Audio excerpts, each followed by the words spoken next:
Why can't I replace the Liberty Bell with the Liberty Cross? Why can't we get rid of that worn out, stupid, broken old piece of tin and put something there like God intended, especially for a country that was founded on the Judeo-Christian principles such as our own being the United States of America, at least mine at any event.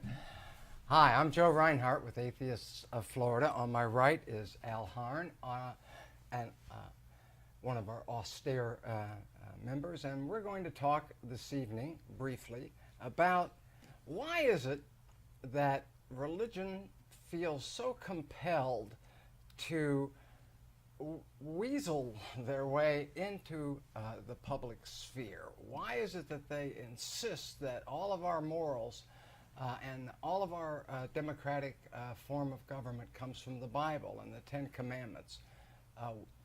And how much of that, if any, is true? Probably also will segue into some local issues involving people putting up tables in front of the library, or churches handing out pizzas in order to entice the students and so on. So it's a very topical subject, but I'd like to start out talking a bit about a professional liar, excuse me, David Barton, the pseudo-historian who is the founder and operator of a website called Wall Builders, which is a certain irony in that, since one of his major claims is that there is no wall of separation between church and state. A lot of people aren't very familiar with David Barton. Al, anything about David Barton that you're particularly aware of? I mean, I'm not really familiar with him. I probably read a few of his quotes. But, as I say, his name doesn't come into the public sphere as much as it should. Well, I'll just talk about him briefly then, because he has admitted himself that he's made up all these quotes, that he has invented stories, and he feels perfectly justified in doing that because it advances the cause of the religious right. Again, those are more or less his words, not mine. And I was reading a bit about him online here, as a matter of fact. Let's see the quote I'm looking for. Here it is, right here. He says, there's a passage that I love in Romans 1. It talks about homosexuality, and it says that they will receive in their bodies the penalties of their behavior. The Bible is right every time. And that's why AIDS has been something they haven't discovered a cure for or a vaccine for. And that goes to what God says. Hey, you're going to bear in your body the consequences of this homosexual behavior. In other words, the classic case of blaming the victim, which I think is not unusual for any religious organization. I mean, you know, you're born in sin, a consequence of unbridled lust and a state of total depravity, and you're unable to help yourself. Again, I'm only loosely paraphrasing John Calvin. Those are not my ideas. Let's talk about how this trickles down locally. We were discussing earlier the Scientologists who were setting up tables and proselytizing out in front of the library. No, actually, that was Christians. I believe it was Jehovah's Witnesses. Jehovah's Witnesses. Okay, let me get that. You know, there are only 33,000 and some odd different Christian denominations. We'll have to zero right in on them here as we go along. All right, well, tell us about the Jehovah's Witness and their tabling efforts in front of the library. How did that go down? I just happened to notice them one day. I'm a volunteer at the local library near where I live, and teach a class to kids there. And one day walking out of the library, I just noticed the table there with a big sign saying, "Come to God," and you know, happened to walk by. The first time there was two people sitting there, they were just talking amongst themselves, but the second time I did see somebody from, you know, one of the patrons of the library. They'd actually stopped her and talked to them or whatever. And I didn't hang out. I wasn't interested in listening to it. But they were talking about coming to Jesus and putting Jesus in their life and that kind of thing. Well, did they have just a table, or was there a tent or a shade of some sort? No, it was just a table, and they had a big tall sign that said, I forget exactly, some sort of Christian saying, whatever. And they had some pamphlets and brochures and stuff on the table. Were they blocking the sidewalk? They were off to the side, but they were, I wouldn't say blocking it, but restricting it a little bit would be a better way to put it. You know, it's interesting. I have some firsthand knowledge of how the police tend to react to those kinds of situations. For a long time, and the Christians are still there. There was some Bible group, I think they're out of Georgia, that every Friday and Saturday night would be in Ybor City with signs about all the reasons that you're going to hell, and they would be there trying to convert all of the drunks to Jesus. So anyway, we started going down there on a Friday night with our own signs that said things like Jesus isn't coming, and Christian fascism, and nothing fails like prayer. And it was interesting because we would draw much larger crowds than the Christo-fascists, because basically that's what they were. The list of reasons that you were going to hell was, if you had any kind of evil thought, the thought was the deed. If you were limp-wristed, or if you were thick-necked, which is understandable. One of the reasons that God tells Moses that he's going to kill all of the Hebrews is because they're a stiff-necked people. So if you're stiff-necked, you're on your way. It says, and it's right on their list of reasons you're going.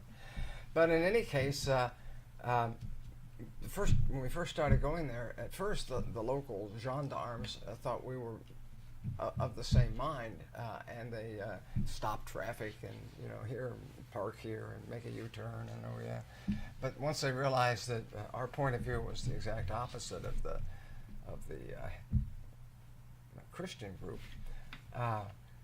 their attitude towards us changed, and after a period of time they began to make sure that we never set one toe off of the sidewalk, and then we couldn't bring a chair, and then the Bible beaters started bringing a big bullhorn because, again, everybody wanted to talk to us. And so the only way they could be heard was to try to shout everybody down. And I pointed out to them that people want to hear what you have to say. You don't need to magnify the sound. They'll get up as close as they can and do anything to try to hear it. So anyway, that was a good example of how they reacted to our picketing. When we went out and picketed the Indian Rocks Baptist Church over there, they bussed in several busloads of parishioners or congregants to complain about the Largo city manager who was going to have a sex change operation. So we went out with some signs that said, bigotry ought not to be tax exempt and stuff. It's amazing how the ability of Christians to flip you off is the equal of anyone. But they had a greeting committee. They had 3 or 4 police cars that are there, I guess, to direct traffic. But as soon as they saw us, they threatened to have us arrested if we set foot on their property. So I know it says somewhere that forgive your trespasses as we forgive those who trespass against us. Well, the First Baptist Church Indian Rocks was not forgiving any trespassers on that particular Sunday morning. So, any other examples that come to mind of? You mentioned the bullhorn electronic amplification.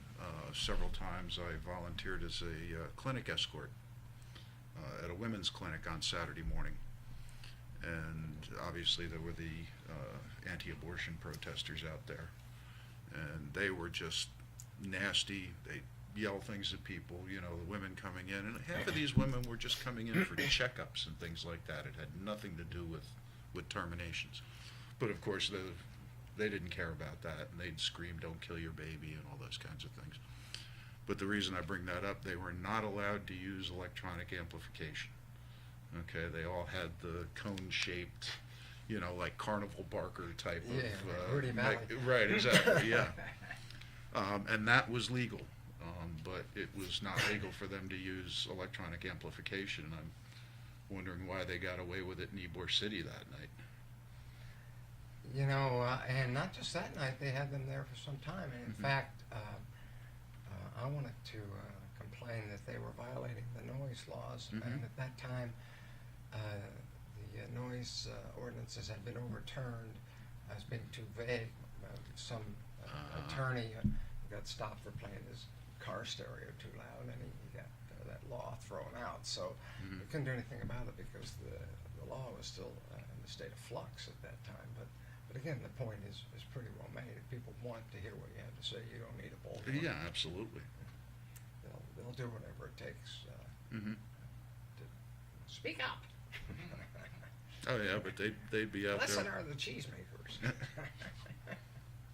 You know, they'd be out there, like I say, harassing the patients coming into the clinic. And one guy had his own business. He had his business truck, and they were screaming, you know, let's post this up on the internet, make sure this guy doesn't get business, and you know, just generally standing there praying for our deaths. You know, the loving Christians. Well, I don't know if there's some connection between that and the desire of the religious right to bring people to believe that ours is a Christian nation, which really is our general topic for the evening. It is the United States, in reality, a Christian nation. Was it founded on Christian ideals? And is our Constitution based on the Ten Commandments and or the Judeo-Christian tradition?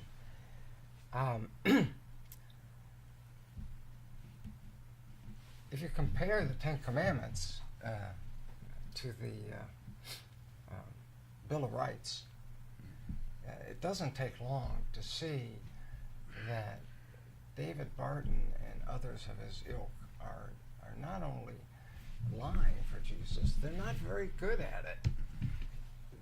They have lots of money, and they have a big platform, and they have lots of eager listeners.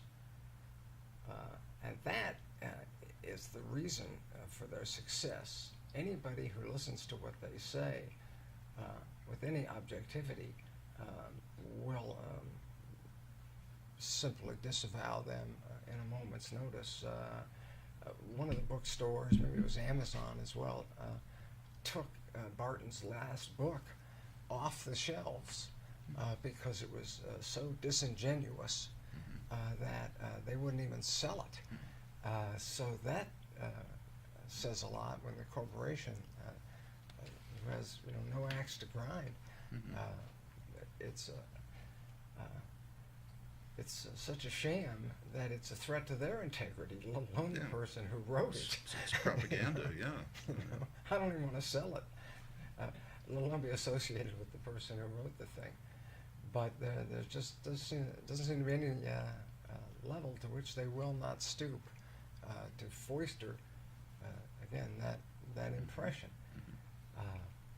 They want to have the Ten Commandments in every schoolroom. They want to have more peons to the Almighty in every public square. It's not enough that they could have a cross or a manger scene. There's 360,000 different religious tax-exempt churches in this country. They're not content to have a manger scene in every one of those. No, we got to have one at the city hall too, right? So that people will think that the government and religion are hand in hand. And if they knew anything at all about history, they would know that every time you have a government that is married to a religious idea or vice versa, you have an absolute, utter disaster. Well, why did a lot of the original colonists come here looking for religious freedom from England? I mean, well, in the Church of England. in some cases, yeah, the Pilgrims came here because they were unwelcome, because they were so bigoted themselves. They left of their own volition, actually, because they weren't free to discriminate in Holland or Great Britain, so they came here to discriminate. But others came here to escape that very curse, and they know better. We all should know better, but the folks on the religious right don't seem to know better. And people ask all the time, well, hey, if you don't believe this, well, what difference does it make to you? Well, I'll tell you what difference it makes. I don't want to live in a theocracy. And whether you're a believer or not, if you have any sense of history, any knowledge of history and religion, you will agree with us on that point. The two don't mix ever, period. So, I guess we'll bring that to a conclusion. And I know that there are a lot of people out there wondering that. If you should remember, if the story seems too implausible to be true, don't believe it just because someone wrote it down. May then prove it.